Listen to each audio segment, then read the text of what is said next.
Assalamu alaikum wa rahmatullah. Que la paix soit sur vous, chers chrétiens. Nous allons procéder au top 10 des réfutations de Jésus, alayhi salam. Jésus n'est pas Dieu. On va voir ça tout au long de la vidéo. Jésus, alayhi salam, ne peut pas être Dieu. Et ça, alayhi salam, c'est l'extrême miracle qui a été apporté aux enfants d'Israël, que Jésus n'est pas de père et qu'il soit né d'une vierge qui n'a jamais touché un homme.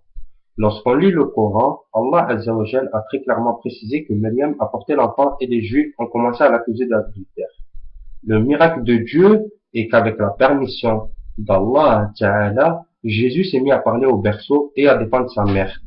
Allah Azza wa Jal, par sa permission, Jésus a accompli de nombreux miracles, des miracles portés aux enfants d'Israël, de grands miracles comme guérir l'aveugle, les lépreux, ressusciter les morts par la permission d'Allah Azza wa Jal, et de plus qui est né d'une vierge qui n'a jamais touché un homme. Tout cela en tant que dernier messager envoyé spécialement aux enfants d'Israël. Mais malgré les miracles, ils l'ont rejeté. Dieu, exalté soit-il, a donc envoyé Mohammed sallallahu alayhi wa sallam en tant que miséricorde pour l'univers. D'accord? Il faut distinguer que Jésus, alayhi salam, était envoyé aux enfants d'Israël. Et Mohammed, alayhi salat wa salam, a été envoyé à toute l'humanité. D'accord? Nous savons que Jésus n'a pas été envoyé pour l'humanité. Il a été envoyé spécifiquement aux enfants d'Israël. Il a dit de sa propre bouche dans la Bible, dans Matthieu chapitre 15 verset 24, « Je n'ai été envoyé qu'aux brebis perdues de la maison d'Israël ». Jésus est l'un des patriarches des messagers en islam. Il fait partie des 5 plus grands messagers de la famille prophétique. Le prophète sallallahu alayhi wa sallam a dit que Jésus était le plus proche de lui à la fois par le message et par l'écart de temps. En effet, il est le plus proche de lui, il n'a que 600 ans entre eux. La sourate Maryam dans le Coran, un autre tenant de la foi musulmane, est de croire que Marie est la plus grande et la plus pieuse des femmes de tous les temps. Ô Marie, certes Allah t'a élu au-dessus des femmes du monde. Sourate chapitre 3 verset 42 dans le Coran. C'est un tenant de la foi que de croire que Marie était une femme exceptionnelle qui a mis au monde Jésus alayhi salam alors qu'elle était vierge. Pas d'explication cohérente. C'est pas grave. Passons à la prochaine analyse. Inch'Allah, si Dieu le veut. Encore une bonne raison pour affirmer que Isa alayhi salam est un prophète d'Allah et non un Dieu. Ce concept, en plus, ne peut pas avoir été enseigné par Jésus alayhi salam lui-même. Il était inconnu des disciples et des tout premiers chrétiens. On peut voir dans les manuscrits de Qumran que les premiers chrétiens faisaient toujours partie du judaïsme. Par exemple, dans la Bible, dans les livres des Actes des Apôtres, on apprend qu'après le départ de Jésus, les apôtres continuaient à aller quotidiennement à la synagogue. Ils allaient quotidiennement au temple de Jérusalem, adorant un Dieu unique comme le font les Juifs.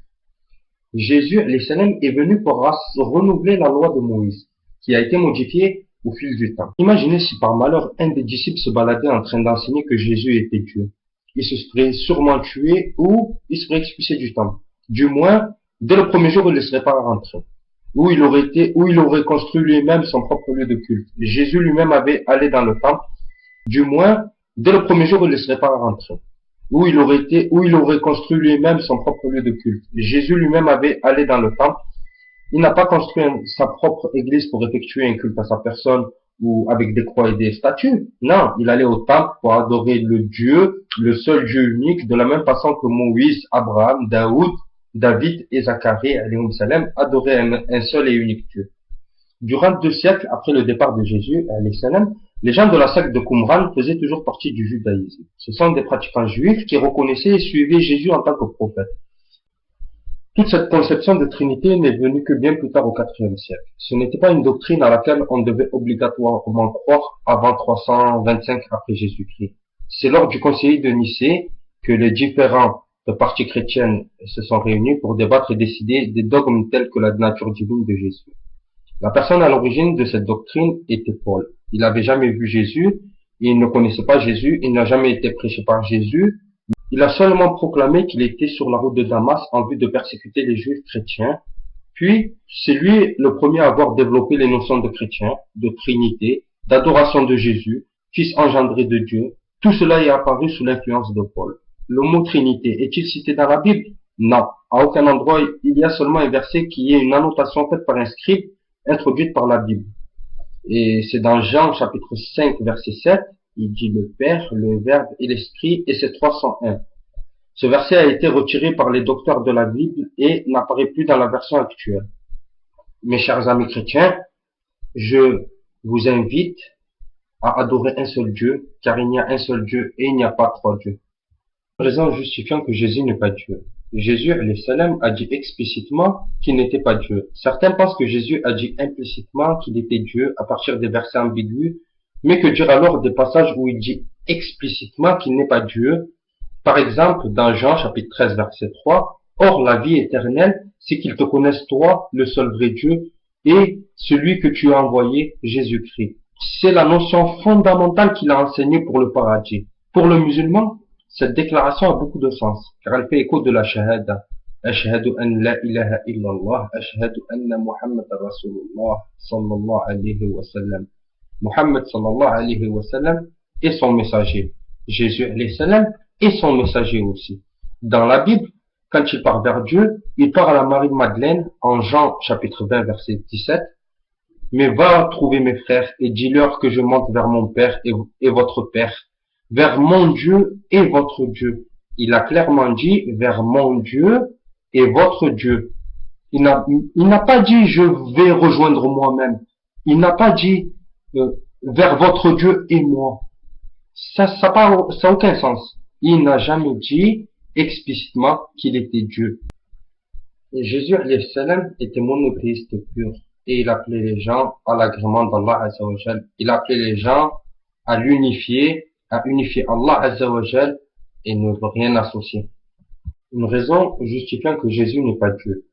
Raison relative au titre de fils de Dieu. Ce n'est pas un titre réservé exclusivement à Jésus, comme beaucoup de gens peuvent penser à tort. Il y a de multiples passages dans la Bible où le mot fils de Dieu est utilisé. N'importe qui ayant étudié la culture juive, spécialement la culture juive ancienne, peut être appelé fils de Dieu. Et un titre d'estime de prestige. Fils de Dieu est un titre d'estime de prestige. C'est comme l'appellation Seigneur. Un rabbin est appelé Monseigneur, Rabbin. Même dans la culture occidentale, on utilise cette appellation de Monseigneur. Le titre de fils de Dieu n'est pas exclusif. Beaucoup l'ont porté. Jacob, Salomon, Ephraim, Jérémie, salam. Adam est appelé fils de Dieu carrément dans le Nouveau Testament. Même les gens simples sont nommés fils de Dieu à la fois dans l'Ancien et dans le Nouveau Testament. Ce n'est pas un titre exclusif. Et dans la culture juive, le lignage se fait à travers le père, un tel, fils d'un tel. Et comme ça, le lignage est tracé. Par conséquent, si son lignage s'arrête à Marie, n'ayant pas de père, Dieu est donc son père. Si la caractéristique pour l'exclusivité du titre de fils de Dieu est d'être né sans père, que dit-on alors d'Adam et Ève? Alayhum salam. Ils n'ont eu ni père ni mère. Ils sont sortis directement de la main de Dieu. Dieu créa Adam, puis à partir de celui-ci, il créa Ève. Donc, si quelqu'un mérite le plus ce titre d'enfant de Dieu, ce serait Adam, alayhi salam. Non seulement il n'a pas de père, ni mère, mais en plus de ça, c'est le premier homme à être venu sur terre. Une raison en plus pour justifier que Jésus n'est pas Dieu. Il est dit dans la Bible que personne n'a jamais vu Dieu. C'est très clair en Jean, chapitre 1, verset 18. Personne n'a jamais vu Dieu. Jésus lui-même dit en Jean, chapitre 5, verset 37, « Et le Père qui m'a envoyé, lui, me rend témoignage. Vous n'avez jamais entendu sa voix, vous n'avez jamais vu sa face. » Jésus est carrément en face d'eux. S'il était Dieu, il n'aurait jamais dit une telle chose pareille. C'est très explicite. Jésus dit que personne ne peut voir Dieu, alors qu'il est censé être Dieu et qu'il est en face de nous. Il avait l'occasion de dire, vous voulez voir Dieu, il est devant vous. Mais il ne l'a pas fait. Il y a des versets dans la Bible qui sont de simples interprétations, comme en Jean chapitre 14 verset 9, celui qui m'a vu a vu le Père. Ou en Jean chapitre 10 verset 30, moi et le Père, nous sommes un. Mais quand on regarde le contexte de ce verset, on se rend compte que la signification est que Dieu et Jésus partagent le même objectif. Quand il dit « Mon Père et moi, nous sommes un », le contexte est que personne ne peut enlever les disciples de la main de Jésus ni de la main de Dieu.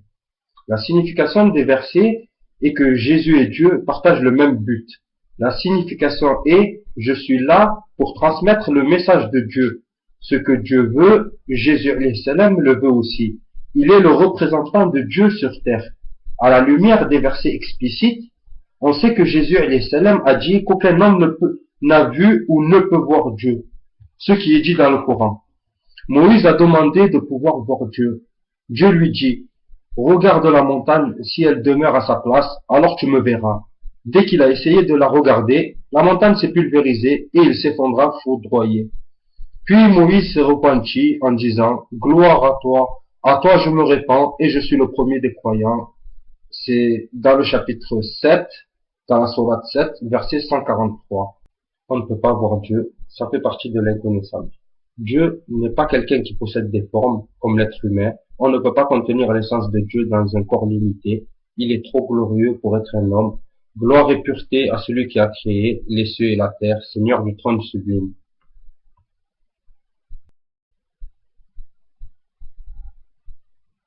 Jésus n'est pas Dieu. Une autre raison pour justifier que Jésus n'est pas Dieu? Il n'y a aucun verset explicite dans la Bible qui stipule une chose pareille. Quand Dieu parle de ses propres caractéristiques, il est extrêmement clair.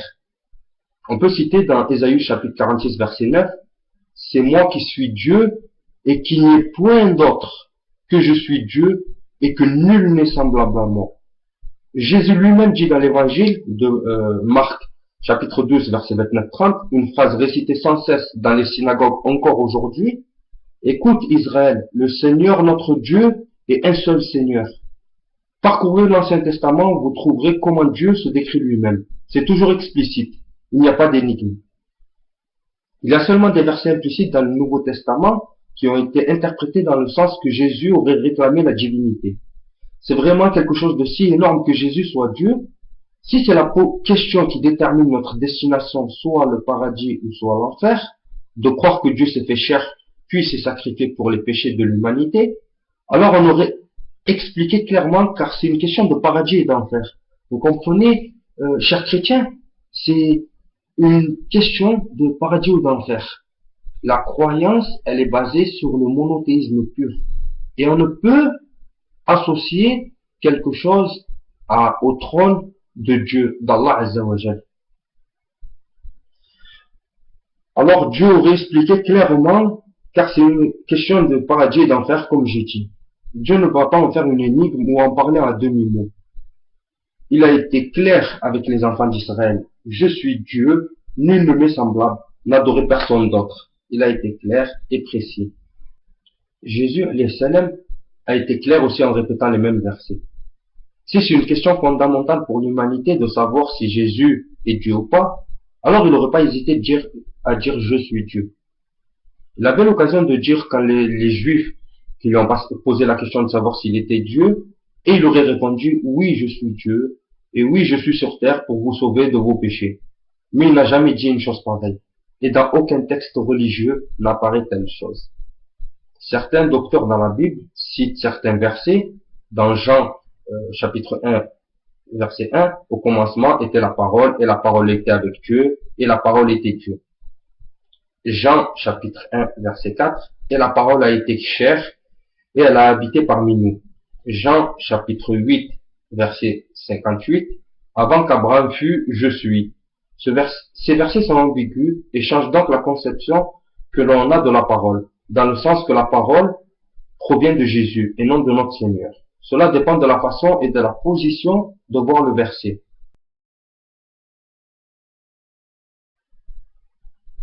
Une raison de plus pour affirmer que Jésus n'est pas Dieu. À propos de l'heure, Jésus a clairement dit que la connaissance de Dieu est supérieure à la sienne. Quand on lui demande à propos de l'heure du jour du jugement, il répond dans le chapitre de Marc, chapitre 13, verset 32. Pour ce qui est du jour et de l'heure, personne ne le sait, non pas même les anges qui sont dans le ciel, ni même le Fils, mais seulement le Père. Si Jésus alayhi salam était Dieu, alors cela doit faire partie de sa connaissance. Imaginons que la Trinité soit vraie. Dieu est Dieu, Jésus est Dieu, et le Saint-Esprit est Dieu.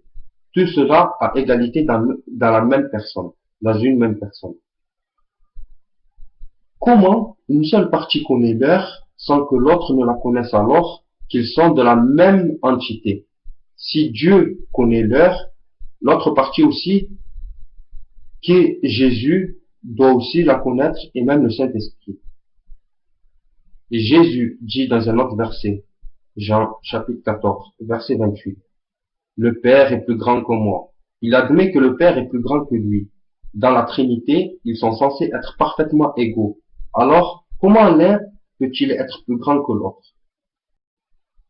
Et si Jésus, alayhi salam, dit seul Dieu en a la connaissance, comment on peut alors dire qu'il est Dieu? Ce sont des passages très explicites. Il est inférieur à Dieu et il le dit lui-même. Une raison qui justifie que Jésus n'est pas le créateur de l'univers. Dieu ne peut pas changer. Dans le livre Malachie de la Bible, Dieu dit lui-même explicitement que cela vienne vraiment de lui ou pas. La question n'est pas là. On se réfère juste à la phrase qui est attribuée directement à Dieu. Moi, l'Éternel, je ne change pas. Malachie, chapitre 3, verset 6. Dieu dit qu'il ne changera pas dans sa nature. Sa nature ne change pas. Il ne peut pas passer de unité à trinité. Dieu ne peut pas être soumis aux lois qu'il a créées. Par exemple, Dieu a créé le temps. Il n'est pas sujet au temps. Le temps ne passe pas. Il ne subit pas la vieillesse, n'est pas fatigué, n'a pas sommeil. Il a créé l'air. Il n'a donc pas besoin d'air. Ce ne sont pas des choses qui vont avec. Il a créé le soleil. Il ne peut pas subir ni la chaleur, ni le froid. Ce ne sont pas des choses que l'on peut attribuer à Dieu. Cela va à l'encontre de la nature de Dieu. Dieu peut tout faire, sauf ce qui diminue sa qualité de Dieu. C'est pour ça qu'en islam, nous avons les attributs de Dieu. Les attributs de Dieu sont clairement définis. Certains attributs ne peuvent pas être attribués à l'homme, mais on ne peut pas attribuer à Dieu les caractéristiques de l'homme. Certains peuvent réfuter en disant que Dieu peut faire ce qu'il veut, mais le créateur de l'univers ne peut pas faire les choses contre sa propre nature. Par exemple, il n'a pas de début, alors il ne meurt pas. L'un de ses attributs est qu'il est le plus juste. Il ne commet donc pas d'injustice. Un autre de ses attributs est qu'il se suffit à lui-même. Il n'est donc pas dépendant de quelqu'un. Autre exemple, Dieu est le parfaitement véridique. Il ne peut donc pas mentir. Il ne peut pas mentir. Et on ne peut pas aller à l'encontre et contredire un de ses attributs. Dieu, exalté soit-il, est cohérent. Il ne va pas changer sa notion fondamentale. Il ne va pas changer sa méthode de salvation qui détermine le paradis ou l'enfer. La méthode de salvation a toujours été la même, croire en un seul Dieu unique, qui agit en toute rectitude, demander le repentir directement et sincèrement à lui, accomplir les bonnes actions et s'écarter des mauvaises. Et celle-ci n'a jamais et ne va jamais changer. Lors du retour de Jésus, nous croyons que Jésus va revenir sur terre. Il va mettre les choses au clair. La première des choses qu'il fera sûrement, c'est peut-être de casser les croix. Je n'ai pas été crucifié. La deuxième des choses, il va tuer le porc. Il va dire, je n'ai jamais cassé la loi de Moïse. Je suis venu enseigner la loi de Moïse. Je n'ai jamais remis en cause la loi de Moïse. C'est ce qu'il va expliquer à tout le monde. Le mystère de la diffusion et de la polémique sur la création des religions humaines. Je ne suis pas Dieu, ni fils de Dieu, ne m'adorez pas, et je n'ai pas cassé la loi de Moïse. Une raison de plus qui justifie que Jésus n'est pas Dieu. Jésus mangeait, dormait et priait. Or, nous savons très bien que Dieu, de par ses attributs, se suffit à lui-même. Dieu, exalté soit-il, n'a besoin de rien pour continuer son existence. Dieu n'a pas besoin de manger, il n'a pas besoin de boire et il n'a pas besoin de prier. Dieu ne connaît aucun besoin. La notion de besoin ne s'applique pas sur lui, exalté soit-il. Et s'il connaît le besoin, alors il perdrait son titre de divinité. Et s'il a besoin de quelqu'un, et s'il dépend de quelqu'un pour exister, alors il perd ses attributs de Dieu. Nous savons que Jésus est né, a mangé, dormi et prié. S'il ne se nourrissait pas, s'il ne buvait pas, alors il risquait comme tout le monde de mourir. Il n'était pas suffisant à lui-même. Il était dépendant de quelque chose pour continuer à vivre. On ne peut pas être dépendant et se suffire à soi-même. Les deux ne vont pas ensemble. Jésus priait, il ressentait le besoin de prier. À chaque fois qu'il avait un problème, il s'en remettait à Dieu. Il disait aux disciples qu'il avait besoin de prier. Attendez-moi, je veux prier. Il allait au temple pour prier, prosternant sa face sur le sol. Cela montre qu'il a besoin de quelqu'un de supérieur à lui. C'est l'essence même de la prière. Montrer que l'on a besoin de se recueillir vers quelqu'un de supérieur à soi. Même dans les pratiques païennes, même les gens qui adoraient les idoles pensaient qu'elles étaient supérieures à eux. Voilà pourquoi ils les priaient. Si Jésus était Dieu, pourquoi aurait-il le besoin de prier? S'il était Dieu, il aurait montré directement aux gens de le prendre en adoration. Bref, s'il est dépendant de quelque chose d'autre ou de quelqu'un d'autre, alors il ne peut pas être Dieu. Dernier point de ce top 10, la mission de Jésus. Selon le Coran, Allah Azza wa Jal dit: puis quand Jésus ressentit de l'incrédulité de leur part, il dit: qui sont mes alliés dans la voie d'Allah? Les apôtres répondirent: nous sommes les alliés d'Allah, nous croyons en Allah et sois témoin que nous lui sommes soumis. Chapitre 3, verset 52. Chapitre La famille d'Amran. Pour Allah, Jésus est comme Adam, qu'il créa de poussière, puis il lui dit sois, et il fut. Le même chapitre, chapitre 3, verset 59. Ô gens du livre, chrétiens, n'abusez pas dans votre religion, et ne dites d'Allah que la vérité. Le Messie Jésus, fils de Marie, n'est qu'un messager d'Allah. Sa parole qu'il envoya à Marie est un souffle de vie venant de lui. Croyez donc en Allah et en ses messagers, et ne dites pas trois. Cessez, ce sera meilleur pour vous. Allah n'est qu'un Dieu unique. Il est trop glorieux pour avoir un enfant. C'est à lui qu'appartient tout ce qui est dans les cieux et sur la terre, et Allah se suffit comme protecteur. Chapitre des femmes, An-Nisa, chapitre 3, verset 171.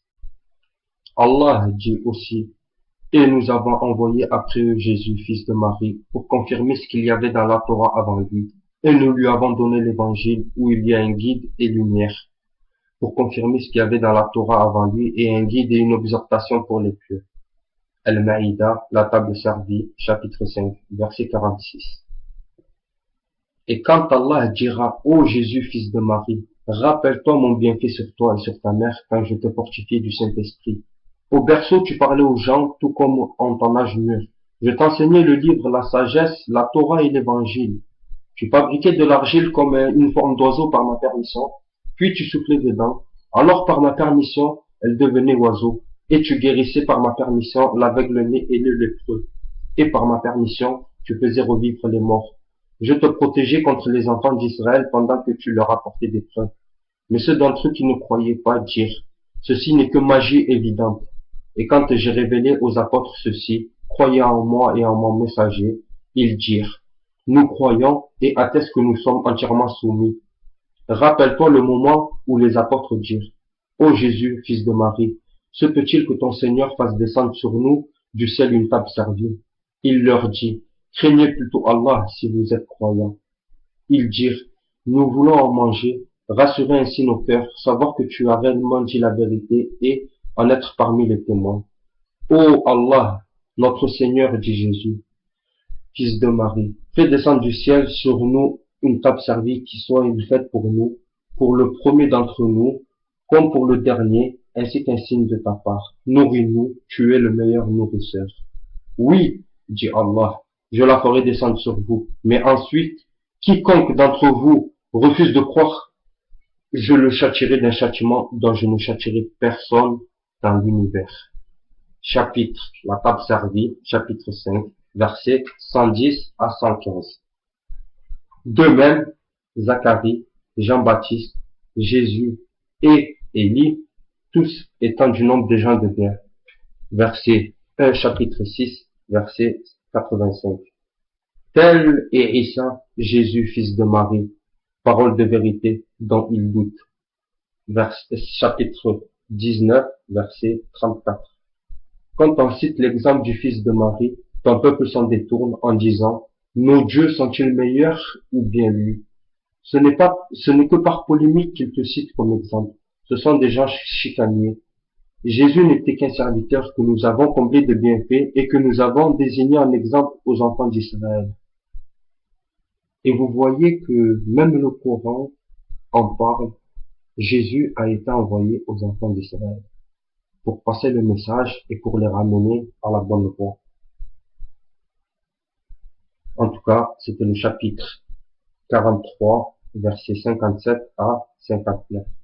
À ce propos, Allah Azza wa Jal dit dans le Coran: et quand Jésus apporta l'épreuve, il dit: je suis venu à vous avec la sagesse, et pour vous expliquer certains de vos sujets de désaccord. Craignez Allah donc et obéissez-moi. Allah est en vérité mon Seigneur et votre Seigneur. Adorez-le donc. Voilà un droit chemin. Mais les factions divergèrent entre elles. Malheur donc aux injustes du châtiment d'un jour douloureux. Chapitre 43, verset 11 à 65. Nous avons effectivement envoyé Noé et Abraham et accordé à leurs descendants la prophétie et le livre. Certains d'entre eux furent bien guidés, tandis que beaucoup d'entre eux furent pervers. Ensuite, sur leurs traces, nous avons fait suivre nos messagers, et nous les avons fait suivre de Jésus, fils de Marie, et nous lui avons apporté l'évangile et mis dans leur cœur, dans les cœurs de ceux qui le suivent, douceur et mansuétude. Le monachisme qu'ils inventèrent, nous ne l'avons nullement prescrit. Ils devaient seulement rechercher l'agrément d'Allah Azza wa Jal, mais ils ne l'observèrent pas comme il se devait. Nous avons donné leur récompense à ceux d'entre eux qui y crurent, mais beaucoup d'entre eux furent des pervers. Chapitre 57, versets 26 à 27. Et quand Jésus, fils de Marie, dit: ô enfants d'Israël, je suis vraiment le messager d'Allah Azza wa Jal, envoyé à vous, confirmateur de ce qu'il y a dans la Torah et antérieur à moi, et annonciateur d'un messager à venir après moi, dont le nom sera Ahmed. Puis quand ceci vint à eux avec des preuves évidentes, ils dirent: c'est là une magie évidente. Chapitre 61, verset 6. Ô vous qui avez cru, soyez les alliés d'Allah à l'instar de ce que Jésus, fils de Marie, a dit aux apôtres: qui sont mes alliés pour la cause d'Allah? Les apôtres dirent: nous sommes les alliés d'Allah. Un groupe d'enfants d'Israël crut, tandis qu'un groupe nia. Nous aidâmes donc ceux qui crurent contre leur ennemi, et ils triomphèrent. C'est chapitre 61, verset 14. On arrive à la fin de cette vidéo. J'espère, Inch'Allah, que les quelques points que nous avons fait vous ont un petit peu éclairci. Et Inch'Allah, j'espère qu'Allah nous guidera et nous donnera la clairvoyance dans nos idées ainsi que dans notre foi. C'est très important de savoir, mes chers amis, que adorer une personne en dehors d'Allah Azza wa Jal, d'Allah le Tout-Puissant, c'est casser justement le message de tous les prophètes. Et non pas seulement de Isa alayhi salam, de Jésus, mais de tous les prophètes. Tous les prophètes ont été envoyés pour appeler les gens à l'unicité d'Allah Azza wa Jal. Les prophètes ont été envoyés pour appeler dans la voie de l'agrément de Dieu, d'Allah Azza wa Jal, exalté soit-il. Donc, c'est pas possible qu'un autre prophète vienne pour casser cette loi de tous les prophètes, de l'ensemble des prophètes. Parce que certains diront que Jésus n'a pas cassé la loi de Moïse. Certes, en effet, Jésus n'a pas voulu casser la loi de Moïse, mais n'oublions pas une chose, mes amis, que Jésus ne voulait pas casser les traditions de tous les prophètes prophétiques. Donc, quand vous remettez en cause Jésus, alayhi salam, pour son intervention, du moins pour la mauvaise compréhension du christianisme à son propos, on va dire, eh ben vous remettez en cause tous les prophètes, d'accord? Vous remettez en cause tous les prophètes et vous remettez peut-être en cause, selon dans quel point de vue on voit la chose, mais vous remettez même en cause le travail de Dieu, plus ou moins les messages que Dieu exalté soit-il nous a envoyés. Car attribuer un enfant à Dieu, vous savez très bien, c'est dire indirectement que Dieu n'est pas puissant et ne savait pas que ça allait se passer tout ça. Alors que Dieu est clairvoyant. Dieu connaît les mystères des cieux et de la terre et de tout ce qui est entre. D'accord? Il n'y a pas une petite atome d'une graine de moutarde qui échappe à la vigilance de Dieu. Donc, Mes amis, hein, en Dieu, je fais cet appel. Et en Dieu, je vous appelle à le craindre comme il se doit. Craignez Dieu comme il se doit, mes amis. Sur ce, je vous souhaite, Inch'Allah, si Dieu le veut, une bonne méditation à tout ça, en espérant que ma petite vidéo a été claire. J'ai fait du mieux que possible pour être vraiment clair, net et précis dans mes propos. Alors en tout cas, j'espère que ça vous aura aidé et je vous souhaite à tous la paix. Assalamu alaikum wa rahmatullahi ta'ala wa barakatuh. Que la paix soit sur vous.